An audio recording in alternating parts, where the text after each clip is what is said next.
Mallu and family അറിയാലോ, പൊന്നൂസ് വിഷയം കുറച്ചു നാളായിട്ട് നമ്മൾ സംസാരിക്കുന്നതാണ്. അവർ ഡിവോഴ്സും കാര്യങ്ങളോട്ടും, പൊന്നൂസും സുജിനും ഡിവോഴ്സിലോട്ട് എത്തുന്നു, അതിന്റെ പ്രോസസ്സും കാര്യങ്ങളും നടന്നിരിക്കുക എന്നൊക്കെ കുറെ കാര്യങ്ങൾ നമ്മൾ ചർച്ച ചെയ്താണ്. അപ്പം അതിന്റെ ഒരു ഭാഗമായിട്ട് ഇന്ന് സുജിൻ ഒരു വീഡിയോ ആയിട്ട് എനിക്ക് കുറച്ച് പറയാനുണ്ടെന്ന് പറഞ്ഞ് പൊട്ടിത്തെറിച്ചുകൊണ്ട് അളിയൻ വന്നിട്ടുണ്ടായിരുന്നു. അപ്പൊ പുള്ളിക്ക് എന്തൊക്കെയോ കാര്യങ്ങൾ ഇവിടെ പറയാനുണ്ട്, നമ്മളെ ബോധ്യപ്പെടുത്താനുണ്ട്. എന്തിനാണ് അറിയത്തില്ല, ഈ ഫാമിലി ബ്ലോഗേഴ്സ് എല്ലാം ഇങ്ങനെയാണ്. അവരെ കണ്ട കടച്ചാണ് ഈ സംഭവങ്ങൾ മൊത്തം എടുത്ത് പബ്ലിക്കോട് ഇട്ടിട്ട് നാറി പൊടുത്തു നിൽക്കുന്ന ഒരു സംഭവമാണ്.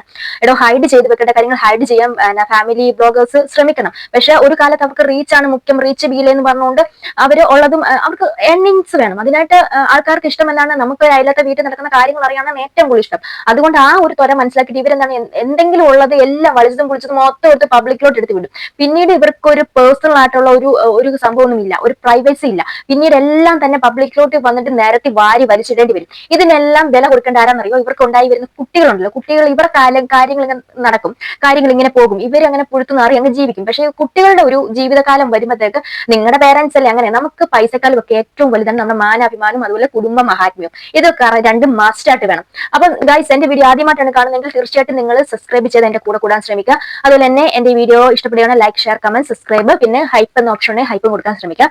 അപ്പൊ നമുക്ക് ഈ മല്ലു ഫാമിലിയിലെ സുജിന് കുറച്ച് കാര്യങ്ങൾ പറയാനുണ്ട്. അപ്പൊ അവൻ എന്താണ് പറയാനുള്ളത് കേട്ട് നമുക്ക് പോകാം. ഇത് ചോദിച്ചു ഞാനൊരു കാര്യം പറഞ്ഞുതരാം. ഞാൻ എന്റെ ഡിവോഴ്സിന്റെ പ്രശ്നങ്ങളായിട്ട് അല്ലെങ്കിൽ പൊന്നൂസിന്റെ പദ്ധതി നിത സതീശ് എന്ന് പറഞ്ഞവരെ ഞാൻ ഇതുവരെയ്ക്ക് ഞാൻ എവിടെയും വന്നിട്ട് നെഗറ്റീവോ കാര്യങ്ങളോ ഒരു കാര്യത്തിനെ പറ്റി സംസാരിക്കണം ഞാൻ ഇതുവരെ വന്നിട്ടില്ല. എനിക്ക് അതിനെ പറ്റി സംസാരിക്കേണ്ട ആവശ്യങ്ങളില്ല. നിങ്ങളെ മുന്നിൽ സെന്റിമെന്റ് ആയിട്ട് കിട്ടേണ്ട ആവശ്യങ്ങളും എനിക്കില്ല. ഓക്കെ, ഞാൻ കരയണതോ അല്ലെങ്കിൽ ഇമോഷണൽ ആയിട്ടുള്ള ഒരു കാര്യങ്ങൾ സ്റ്റോറി ഇട്ടിട്ട് നിങ്ങളെ കയ്യിൽ നിന്ന് വലിയ സംഗതി നേടിയെടുക്കേണ്ട ആവശ്യമൊന്നും എനിക്കില്ല. ഞാൻ എന്റെ കാര്യങ്ങൾ നോക്കിയിട്ടാണ് ഞാൻ ചെയ്ത് മുന്നിലേക്ക് പോണത്. മനസ്സിലാക്കണം. സമയം ഇപ്പോ 11:17. നമ്മൾ ഇപ്പോഴും എല്ലാവരും പാടുന്ന ഓരോ എപ്പോഴും ഒരു എക്സ്പ്ലനേഷൻ വീഡിയോ വരുമ്പോഴും എപ്പോഴും സമയത്തിന്റെ കാര്യം പറയാം. കാരണം ഇവന് ഒരു സമയമില്ല കേട്ടോ, ഇവനൊന്ന് കുത്തിയിരിക്കാൻ സമയമില്ല. ഇപ്പൊ സമയം 11:27. ഇപ്പോഴും എല്ലാവരും എന്റെ ക്യാബിൻ ഇങ്ങനെ വർക്ക് ചെയ്തോണ്ടിരിക്കുന്നത്. അപ്പോഴാണ് എന്റെ മുൻ ഭാര്യയെ കുറിച്ച്, എക്സ് വൈഫിനെ കുറിച്ചുള്ള അപരാധം ഞാൻ പറയാണ്ട് തുടങ്ങുന്നെന്ന് പറഞ്ഞിട്ട് ഒരു ഉളുപ്പില്ലാതെ അളിയാ നീയൊക്കെ എവിടെയാണ്, നിനക്കൊക്കെ ഒരു സാമാന്യ ബോധം എന്ന് പറഞ്ഞ സാധനമില്ലേ? നിതാ സതീശൻ എന്നൊക്കെ പറഞ്ഞാണ് തുടങ്ങുന്നത്. ഒരു കാലത്ത് നിനക്ക് എല്ലാം ആയിരുന്നു അവള്. നിനക്ക് നിന്റെ 2 കുഞ്ഞുങ്ങളെ പ്രസവിച്ച വ്യക്തിയാണ് നിതാ സതീശൻ അല്ലേ? എപ്പോഴും നിന്റെ ഓണിലും മുടക്കത്തിലും ഉണ്ടായിരുന്നവള് ഇന്ന് വിട്ടു പിരിയാറായപ്പോൾ നിനക്ക് വെറും നിതാ സതീശനായി. കൊള്ളാം മോനെ, നന്നായിട്ടുണ്ട്. ഇതൊക്കെ കണ്ടാണല്ലോ നിന്റെ മക്കൾ പഠിക്കുന്നത്. അപ്പൊ ഏക്കാലും അളിയൻ എന്താണ് പറയാനുള്ളത് നമുക്ക് വഴിയെ കേട്ട് മനസ്സിലാക്കാം. ഓക്കെ, അപ്പൊ നമ്മളിപ്പോൾ ഒരു കാര്യം ചെയ്തോണ്ടിരിക്കുകയാണ്. ഞാൻ ഇപ്പൊ ചെയ്യാൻ കാരണം വേറൊന്നുമല്ല. ഇന്നലെ എന്റെ കുട്ടിയുടെ ബർത്ത്ഡേ ആയിട്ട് ഓൾ ഇന്നലെ ഒരു വീഡിയോ ഇട്ടിട്ടുണ്ട്. ആ വീഡിയോന്റെ അടിയിൽ എന്റെ അമ്മയെ പറ്റിയൊരു മറ്റേ കമന്റ് വന്നിട്ടുണ്ട്. ഓക്കെ, ആ കമന്റ് നോക്കി മനസ്സിലാവും. സുജിൻ കുഞ്ചൂസ് വളർന്ന പോലെ തന്നെ കിടോ ഇവ മോളും അച്ഛനില്ലാതെ വളരണ്ടേ. ആ അമ്മയ്ക്ക് ഒന്ന് മകനെ പറഞ്ഞ് മനസ്സിലാക്കിക്കൂടെ? വല്ലാത്തൊരു സ്ത്രീ ഫർസാന. അപ്പൊ ഇവൻ ഇവിടെ പറഞ്ഞു വെച്ചിട്ടുണ്ടെങ്കിൽ ഇവന്റെ അമ്മയെ പറഞ്ഞു എന്ന് പറഞ്ഞുകൊണ്ടാണ് അവനത് പൊള്ളി എന്ന് പറഞ്ഞാണ് ഇവന് തുടക്കം വെച്ച് കൊടുക്കുന്നത്. അപ്പൊ എനിക്ക് പറയാനുള്ളത്, ഇവൻ കുറെ വർഷങ്ങൾക്ക് മുമ്പ് എന്റെ ഭാര്യയുടെ അവിഹിതം പൊക്കി ഗൈസ് എന്ന് പറഞ്ഞ ഒരു തംലൈനൊക്കെ ഇട്ടിട്ട് ഒരു വീഡിയോ അങ്ങോട്ട് ഇറക്കിയിട്ടുണ്ടായിരുന്നു. അത് കഴിഞ്ഞിട്ട് ഇവര് പിന്നീട് പല ഇന്റർവ്യൂ കൊടുത്തിട്ട് അതിനകത്ത് കിടന്നത് തേച്ചു മെഴുകിയിരുന്നുണ്ടായിരുന്നു. അപ്പൊ നീ ആലോചിച്ച് വെക്കണം, എന്തുമായിക്കോട്ടെ, വാട്ട് എവർ ഇറ്റ് ഈസ്, സ്വന്തം വൈഫിനെ കാമുകനെ പൊക്കി അവന്റെ അഭിഹിതം എന്നൊക്കെ പറയുന്നുണ്ട്. അത് നമ്മൾ അയലൊക്കെ അങ്ങോട്ടും ഇങ്ങോട്ടും പോയി പറഞ്ഞ, കൂട്ടുകാരുടെ അടുത്ത് പോയി പറഞ്ഞതല്ല. ഇത് ലക്ഷം കണക്കിന് ആൾക്കാരിലോട്ട്, നിങ്ങൾ ഒരു സെലിബ്രിറ്റി സ്റ്റാറ്റസ് നിൽക്കുമ്പോൾ ലക്ഷം പേരിലോട്ട് എത്തുന്ന കാര്യമാണ്. കേരളം ഫുള്ളും ഓടുന്ന കാര്യമാണ്. നിന്റെ അമ്മയെപ്പോലെ തന്നെ അവളും, എന്താണ് പൊന്നൂസും, അവളും ഒരു സ്ത്രീ തന്നെയാണ്. നിന്റെ പിള്ളേരെ പ്രസവിച്ച സ്ത്രീ തന്നെയാണെന്നുള്ള കാര്യം നിനക്ക് ബോധമുണ്ടോ? ആ ബോധം വെച്ചിട്ടാണോ മോനെ നീ അന്ന് ആ തംലൈൻ കൊടുത്ത? നീ ഇന്ന് നിന്റെ അമ്മയിൽ ഇന്ന് ഒന്നും പറഞ്ഞില്ല. അവരൊരു ചോദ്യം ചോദിച്ചപ്പോഴത്തേക്ക് പറയാൻ നിനക്ക് എന്ത് യോഗ്യതയാണ് സുജിനെ ഉള്ളത്? അത് ഞാൻ ഇവിടെ ചോദിക്കുകയാണ്. ഇത് ചോദിച്ചാലും ഞാനും ഒരു പെണ്ണായിട്ട് നിൽക്കുന്നതിൽ അർത്ഥമൊന്നുമില്ല. അതുകൊണ്ട് നമ്മൾ ചോദിച്ചു പോവുകയാണ്. നിനക്ക് യാതൊരു അർഹതയുമില്ല നിന്റെ അമ്മയെ കുറിച്ച് പറയാനോ, അത് നിന്റെ ഭാര്യ ഇങ്ങനെ ഒരു ക്വസ്റ്റ്യൻ ചോദിച്ചെന്ന് പറയാനോ നിനക്ക് യാതൊരു അർഹതയില്ല. ഏതൊരു പുരുഷനാണെങ്കിലും സ്വന്തം പെറ്റ അമ്മയെ സ്നേഹിക്കുന്നുണ്ടെങ്കിൽ, ആത്മാർത്ഥമായിട്ട് സ്നേഹിച്ചിട്ടുണ്ടെങ്കിൽ, അവൻ ഈ ലോകത്തുള്ള എല്ലാ സ്ത്രീകളെയും അവന് ബഹുമാനിക്കാൻ അറിയാം. അവന്റെ ഭാര്യ ഉൾപ്പെടെ, അവന്റെ മക്കളെ ഉൾപ്പെടെ എല്ലാവരും, അയലൊക്കത്തുള്ളവരെ, ആന്റിമാരെ, എല്ലാ സ്ത്രീകളെയും അവന് ബഹുമാനിക്കാൻ അറിയാം. പക്ഷെ ഇവിടെ എനിക്ക് പറയാനുള്ളത്, ഈ ഒരു കാര്യത്തിൽ നീ നിന്റെ അമ്മയെ കൂട്ടിപിടിക്കുന്ന എന്തിനാണ്? അടുത്തൊരു കോൺട്രവേഴ്സി സൃഷ്ടിക്കാനാണോ? എനിക്കിവിടെ മനസ്സിലായത് ഇവൻ നന്നായിട്ട് പാനിക് ആവുന്നുണ്ട് ഗൈസ്, നന്നായിട്ട് പാനിക് ആവുന്നുണ്ട്. അപ്പൊ ഇവന്റെ പുറകിൽ എന്തൊക്കെയോ ഗൂഢാലോചന പരിപാടി സിദ്ധാന്തങ്ങളൊക്കെ ഉണ്ട്. അപ്പൊ അളിയൻ എന്തോ ഹൈഡ് ചെയ്യുന്നുണ്ട്. അതുപോലെ തന്നെ അവക്ക് എന്താണ് പൊന്നൂസിനുള്ള ഒരു ഭീഷണി പോലെ എനിക്ക് ഇവിടെ ഫീൽ ചെയ്യുന്നുണ്ട്. ഒന്നും പറയരുത് എന്നുള്ള ഒരു ഭീഷണി പോലെ. എന്തിനാണ് മോനെ പാനിക് ആകുന്നത്?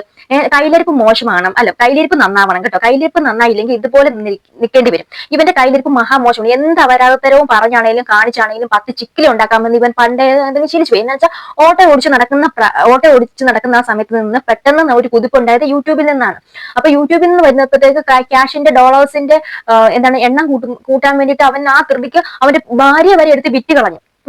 കൂടുതൽ പറയിപ്പിക്കരുത് കേട്ടോ. കാരണം അത് ആ ഒരു വീഡിയോസ് ഒക്കെ നമ്മൾ വന്ന് ഇവരുടെ സബ്സ്ക്രൈബേഴ്സ് ആയിരുന്നു. അപ്പൊ നമ്മൾ വന്ന് കണ്ടോണ്ടിരുന്നതാ. അവിടെ ഭാര്യ ഉണ്ട്, ഇവിടെ ഭാര്യ വന്നു, അവരുടെ വീട്ടിലിരുന്നു എന്നൊക്കെ പറഞ്ഞ് എന്തൊക്കെ കോപ്രായങ്ങളും നാടകങ്ങളുമാണ് നടത്തിക്കൊണ്ടിരുന്നത്. പിന്നെ ഇപ്പൊ നടത്തുന്ന നാടകമാണോ അതോ എന്താണോന്ന് അറിയാൻ പറ്റില്ല. കാരണം ഇവന്റെ ഒക്കെ കാര്യമായിട്ട് ഒന്നും പറയാൻ പറ്റത്തില്ല. ഇനി അടുത്തൊരു എവനിലും ലെക്ചർസോ ബുൾഗാട്ടി എന്തെങ്കിലും അടുത്തെടുക്കാനുള്ള ഒരു സംഭവമാണെന്ന് അറിയത്തില്ല. ചോദിക്കാനുള്ളത് കാര്യം എന്താണെന്നറിയോ? അതായത് നിത സതീഷ് എന്ന് പറയുന്ന അവര് കുറച്ച് വീഡിയോസ് അല്ലെങ്കിൽ കുറച്ച് ഇമോഷണൽ ആയിട്ടുള്ള കുറച്ച് സ്റ്റോറിയും കാര്യങ്ങളും ഇൻസ്റ്റാഗ്രാം സ്റ്റോറിയിലൂടെ പോസ്റ്റ് ആക്കുമ്പോൾ എല്ലാ ശരികളും അവളെ ഭാഗത്താണോ? ഞാനത് ചോദിക്കണം. എനിക്കിതിനെപ്പറ്റി സംസാരിക്കാൻ യാതൊരുവിധ താല്പര്യമില്ല. എനിക്ക് ഇതിനെ മുന്നേ ഞാൻ പറഞ്ഞു വിട്ടതാണ്. എനിക്കിതിനെപ്പറ്റി സംസാരിക്കാൻ താല്പര്യമില്ല, ഒരു താല്പര്യം എനിക്കില്ല. ഓക്കെ, ഞാൻ ഈ ഒരു പ്രശ്നം കഴിഞ്ഞ ശേഷം ഞാനായിട്ട് നിങ്ങളെ മുന്നിക്ക് ഒരു പ്രശ്നത്തിനോ അല്ലെങ്കിൽ ഞാനായിട്ട് ഒരു വിഷമം ഉണ്ടാക്കുന്ന കാര്യങ്ങളോ ഞങ്ങളെ മുന്നിക്ക് എത്തിച്ചിട്ടില്ല. എന്ത് എനിക്ക് വിഷമാണ് അല്ലെങ്കിൽ എനിക്ക് അതാണ് ഇതാണെന്ന് ഇട്ടിട്ടില്ല. ഇപ്പോൾ ഓരോ വിഷമമുള്ള സ്റ്റോറിയും കാര്യങ്ങളും ഈ ആൾക്കാർ ഇപ്പൊ തന്നെ ഓരോ വീഡിയോസും ട്രോളും നമ്മൾ ഏകദേശം 4-5 മാസമായി ഓളോളം ഇവിടെ താമസിക്കാൻ തുടങ്ങിയിട്ട് ഇപ്പോഴാണ് ഇത് നിങ്ങളെ മുന്നിക്ക് നമ്മൾ ഇൻസ്റ്റാഗ്രാം പോസ്റ്റ് കൂടെ ഞാൻ എത്തിച്ചത്. ഇതുവരെ ഞാൻ എത്തിച്ചിട്ടുണ്ടായിരുന്നില്ല. ഞാൻ പറഞ്ഞിട്ടാണ് അതിനെപ്പറ്റി പറയാൻ താല്പര്യമില്ല. അതുവഴി ഇത് പറഞ്ഞിട്ട് നമ്മളെ എത്തിച്ചത് ഈ അതിന് മുന്നേ തന്നെ ഒരുപാട് ഇൻസ്റ്റാഗ്രാമിൽ ഇൻസ്റ്റാഗ്രാം സ്റ്റോറിയുടെ സംഗതികൾ വെച്ചിട്ട് സുജിൻ പൊന്നൂസ് ഡിവോഴ്സ് പിരിഞ്ഞു അത് ഇതെന്ന് പറഞ്ഞിട്ട് നമ്മുടെ യൂട്യൂബിൽ ഒരുപാട് വീഡിയോസ് വന്നിട്ടുണ്ട്. അതെങ്ങനെ വന്നറിയോ? അത് അവള് കാരണം അവൾ ആവശ്യമില്ലാത്ത ഓരോ സ്റ്റോറിയും കാര്യങ്ങളും സൈഡ് ആക്കിയിട്ടും അതാക്കിയിട്ടും ഇതാക്കിയിട്ടും അവൾ പോസ്റ്റ് ആക്കിയിട്ടാണ് നാട്ടുകാർ ഈ കാര്യം അറിഞ്ഞത്. നാട്ടുകാർ ഈ കാര്യം അറിയാൻ കാരണം അതാണ്. ഇതിന് മുന്നേ ഞാൻ പറഞ്ഞിട്ടുണ്ട്, ഞാനായിട്ട് ഒരാൾക്കും ഞാനൊരു പ്രശ്നത്തിനോ അല്ലെങ്കിൽ ഞാനോട് സംസാരിക്കാനോ അല്ലെങ്കിൽ മറ്റേ ഒരു ഇതാക്കാനോ ഞാൻ വന്നിട്ടില്ല.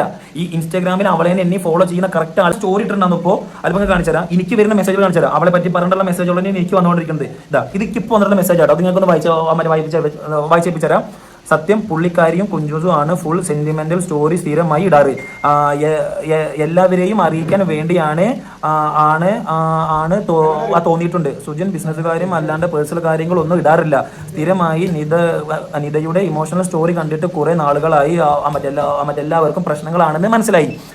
ശരിയായിരിക്കും. അവളെ ഇമോഷണൽ ആയിട്ടുള്ള എന്തെങ്കിലും പോസ്റ്റും കാര്യങ്ങളൊക്കെ ഇടുന്നുണ്ടായിരിക്കും. ഒരു കാര്യം മനസ്സിലാക്കണം, അവിടെ കൂടെ ഇപ്പൊ കുട്ടികളില്ല, ഇയാളുടെ കൂടെയാണ് കുട്ടികൾ. അപ്പം ഒരു അമ്മ കുട്ടികളില്ലാതെ തനിച്ച് മാറിപ്പോയി താമസിക്കണം. അതുപോലെ തന്നെ തന്റെ ഭർത്താവുമായിട്ട് ഇത്ര നാളും നമ്മൾ ഒന്നാണ്, എനിക്ക് നീ ഉണ്ട് നിനക്ക് ഞാൻ ഉണ്ടെന്ന് പറഞ്ഞൊരു വ്യക്തി ഓപ്പോസിറ്റ് നിന്നൊരു വ്യക്തി ഇന്നില്ല. അപ്പൊ അയാളുമായിട്ട് പിരിയാൻ നിൽക്കുന്ന ഒരു സമയത്ത് അവർക്ക് ഓഫ്കോഴ്സ് തീർച്ചയായിട്ടും ഒരു ആശ്വാസം കണ്ടെത്തുന്ന അവിടെ മക്കളില്ലായിരിക്കും. അപ്പൊ അവിടെ മക്കളും കൂടി ഇല്ലാത്തപ്പോൾ അവള് ഇമോഷണലി ഡൗൺ ആകാൻ ചാൻസ് വളരെ കുറവാണ്, കൂടുതലാണ്. അപ്പൊ അതുകൊണ്ടായിരിക്കും ചിലപ്പോൾ അവൾ ഇമോഷണലി ഒക്കെ ഇടുന്നത്. പിന്നെ ഇവരുടെ കാര്യം എൻ്റർലി ഡിഫറെന്റ് ആയതുകൊണ്ട് ഇനി ഇതൊരു പ്രൊമോഷനോ അതല്ലെങ്കിൽ ഒരു ആൾക്കാരിലോട്ട് പെട്ടെന്ന് എത്താൻ വേണ്ടിയിട്ടുള്ള ഒരു സ്ട്രാറ്റജിക്കൽ മൂവ് ആണോ ഒന്നും നമുക്കറിയത്തില്ല. അപ്പം എന്തൊക്കെയായാലും അവിടെ നിതാ സതീഷിന്റെ ഇത് നോക്കുകയാണെങ്കിൽ അവര് ഡെയിലി കുറെ പാദസരത്തിന്റെയും അങ്ങനെ കുറെ മാലയുടെയും വളരെയൊക്കെ കളക്ഷൻസും കാര്യങ്ങളും ഒക്കെ ചെയ്ത് അവരങ്ങനെ അവരൊരു ചെറിയൊരു ബിസിനസ് ലെവൽ ഇങ്ങനെ ഡെവലപ്പ് ചെയ്ത് അവർ കൊണ്ടുപോകണം. അതിന്റെ ഇടയ്ക്ക് ശരിയാണ് ഇവർ ഇമോഷണലി സ്റ്റോറിയും കാര്യങ്ങളൊക്കെ ഇടുന്നുണ്ട്. പിന്നെ അതൊക്കെ അവരുടെ സ്വാതന്ത്ര്യമല്ലേ. ഏടാ നീ എന്തിനാണ് അവരുടെ പുറകെ നടന്നു നോക്കുന്നത്? ഈ ഒരു സുജിന്റെ ഒരു കേസ് എന്ന് പറഞ്ഞാൽ എനിക്ക് ഇനി ഇതിനെ കുറിച്ച് സംസാരിക്കാൻ താല്പര്യമില്ല ഗൈസ് എന്ന് പറയും. എന്നിട്ട് ഈ ചങ്ങായി തന്നെ വന്നിട്ടിരുന്നുണ്ട് എന്തെങ്കിലും കാര്യങ്ങളും എന്തെങ്കിലും എക്സ്പ്ലനേഷൻ ഉണ്ട് അതുകൊണ്ട് ഇതുണ്ടെന്ന് പറഞ്ഞിട്ട് വിളിച്ച് പറയുകയും ചെയ്യും. പിന്നെ നമുക്ക് പറയാനുള്ളത് കുറെ അധികം ബ്ലോഗേഴ്സും കാര്യങ്ങളൊക്കെ പറയുന്നുണ്ടായിരുന്നു. നമ്മുടെ കുഞ്ഞാറ്റ ഇച്ചായൻ സംഭവം ഉണ്ടല്ലോ, നമ്മുടെ സ്ഥലത്തിന്റെ പേര് മറന്നുപോയല്ലോ, ഹൈ റേഞ്ച് ഫാമിലി ബ്ലോഗ്സിൽ ഇച്ചായിരുന്നു. അപ്പൊ അവൻ അന്ന് ഗ്രീഷ്മ എന്ന് പറഞ്ഞ ഒരു പെൺകൊച്ചിനോട് ഈ സുജിന്റെ വൈഫ് അങ്ങനെയാണ് മറ്റേതാണ് പീസാണ് അങ്ങനെയൊക്കെ എന്തൊക്കെയോ സംതിങ് മോശമായിട്ട് പറഞ്ഞിട്ടുണ്ടായിരുന്നു. കിട്ടും എന്നൊക്കെ നമ്മൾ അതെടുത്ത് റിയാക്ട് ചെയ്തിട്ടുണ്ടായിരുന്നു. ഇനി ആ ഒരു വിഷയങ്ങളൊക്കെ ഇതിനകത്ത് വന്നിട്ടുണ്ടോ ഇല്ലയോ എന്നൊക്കെ നമുക്ക് അറിയത്തില്ല. അപ്പൊ അങ്ങനെയും കുറെ ബ്ലോഗേഴ്സും കാര്യങ്ങളൊക്കെ പറയുന്നുണ്ട്. അപ്പം അതും ചിലപ്പം സംഭവിച്ചിരിക്കാം. പക്ഷെ അന്നും ഈ സുജിനെ ആരെയാണ് സപ്പോർട്ട് ചെയ്തുകൊണ്ടിരുന്നത്? ഈ ഹൈ റേഞ്ച് ഫാമിലി ഇച്ചായനെ സപ്പോർട്ട് ചെയ്തുകൊണ്ടാണ് ഇരുന്നത്. അപ്പൊ നമുക്ക് അവിടെ നിന്നും നന്നായിട്ട് സ്മെൽ അടിച്ചിട്ടുണ്ടായിരുന്നു. എന്താണ് സുജിന് മാത്രം വെടുപ്പൊന്നുമില്ല, ഇവൻ എന്തോ ഹൈഡ് ചെയ്യാൻ ശ്രമിക്കുന്നുണ്ടെന്ന് എനിക്ക് അന്നേ പേഴ്സണലി എനിക്കൊരു ഡൗട്ട് അടിച്ചിട്ടുണ്ടായിരുന്നു. അത് എത്രത്തോളം കറക്റ്റ് ആണെന്ന് എനിക്ക് അറിയത്തില്ല.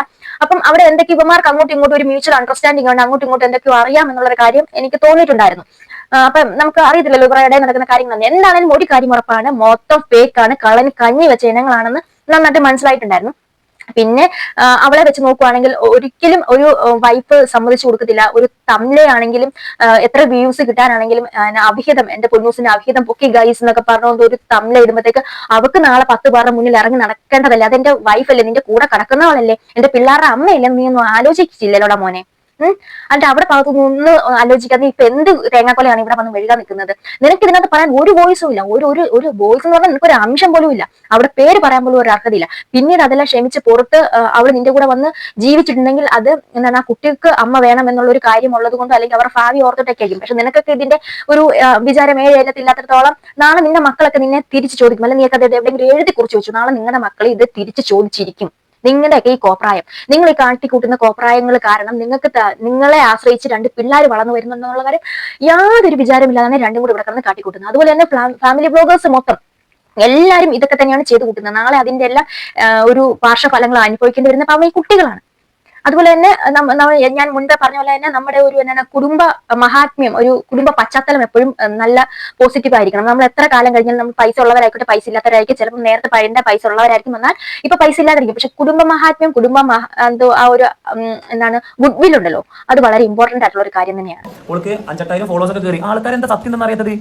അപ്പൊ ഞാൻ പറയാണ്, എന്റെ അമ്മയെ പറ്റിയിട്ട് ഇതിനെപ്പറ്റി കമന്റ് ചെയ്യണ്ട. ഞാൻ ഇവിടെ കല്യാണം കഴിച്ചു, ഞങ്ങൾക്ക് അതിനെപ്പറ്റി മുന്നിക്ക് പോകാൻ താല്പര്യമില്ല, ഞങ്ങൾക്ക് രണ്ടാക്കും തോന്നി, അപ്പൊ ഞങ്ങളത് പിരിയാൻ തീരുമാനം എടുത്തു. അപ്പൊ അതിൽ കയറിയിട്ട് ആൾക്കാരോട് കമന്റ് ചെയ്യുമ്പോൾ ഓൾക്ക് അവിടെ റിപ്ലൈ കൊടുക്കാൻ പറ്റില്ല എന്നുള്ളത് കൊണ്ടാണ് ഞാൻ അമ്മയെ പറ്റി വീഡിയോ ചെയ്തത്. ഓക്കെ, എനിക്ക് ഇതിനെപ്പറ്റി ഇനി പറയാൻ ഒരു താല്പര്യമില്ല, അതുകൊണ്ടാണ് ടാറ്റ. എനിക്ക് ഇതിന്റെ ഇടയിൽ എനിക്ക് കമന്റ് പോകാൻ കിടക്കും, നിങ്ങൾക്ക് എന്ത് വേണമെങ്കിലും പറഞ്ഞോ. ഞാൻ ഇതിനെ പറ്റി എന്തെങ്കിലും പറയുകയാണെന്നുണ്ടെങ്കിൽ ഞാൻ പറയാം, എനിക്ക് ഈ ഒരു വിഷയങ്ങളെ പറ്റിയിട്ട് യൂട്യൂബിൽ വീഡിയോ ഇടാനും അതിൽ നിന്ന് പൈസ ഉണ്ടാക്കാനൊന്നും എനിക്ക് യാതൊരു താല്പര്യമില്ല. അപ്പൊ ഞാൻ പറയാണ്, ഓളെ കാര്യം നോക്കി ജീവിച്ചോട്ടെ, ഞാൻ എന്റെ കാര്യം നോക്കി ജീവിക്കണ്ടേ. പക്ഷേ നിങ്ങൾ എല്ലാവരും കൂടി പോയിട്ട് ഓളെടുത്ത് പോയിട്ട് കമന്റ് ചെയ്തിട്ട് പറയും ഇമോഷണൽ ആയിട്ട് സോഷ്യൽ മീഡിയയിൽ കുറച്ച് തിള കുറച്ച് പതുക്കെ സംസാരിക്കുന്നത്. ഇത്ര തിളക്കാൻ മാത്രം ഒന്നുമില്ല. നിനക്ക് വന്നേക്കുന്ന കമന്റും കാര്യങ്ങളും ഒന്നും അല്ലല്ലോ.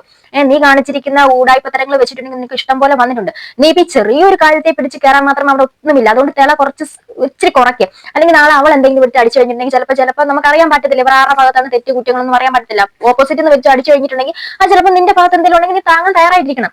അപ്പൊ നീ പൊടിക്കടങ്ങ് എന്ന് മാത്രമേ പറയാവുള്ളൂ. അപ്പൊ എനിക്ക് ഇത് കണ്ടിട്ട് റിയൽ ആണോ ഫേക്ക് ആണോ ഒന്നും അറിയാൻ പറ്റത്തില്ല. അപ്പം എന്താണെങ്കിലും ഇവര് ഡിവോഴ്സ് ആക്കാൻ പോവുകയാണെന്ന് അറിഞ്ഞിട്ടുണ്ടായിരുന്നു. ആരുടെ ഭാഗത്താണ് കുറ്റ തെറ്റ് നമുക്കറിയത്തില്ല. എല്ലാം ഊടായ്പാണ്, കള്ളന് കഞ്ഞി വെച്ച ഇനങ്ങളാണ്. അപ്പം ഗൈസ്, ഇതെല്ലാം കണ്ട് നിങ്ങൾക്ക് എന്താണെന്ന് തോന്നിയെന്ന് വെച്ചാൽ തീർച്ചയായിട്ടും കമന്റ് ചെയ്യുക. അടുത്തൊരു വീഡിയോ വീണ്ടും കണ്ടവരെ ബൈ.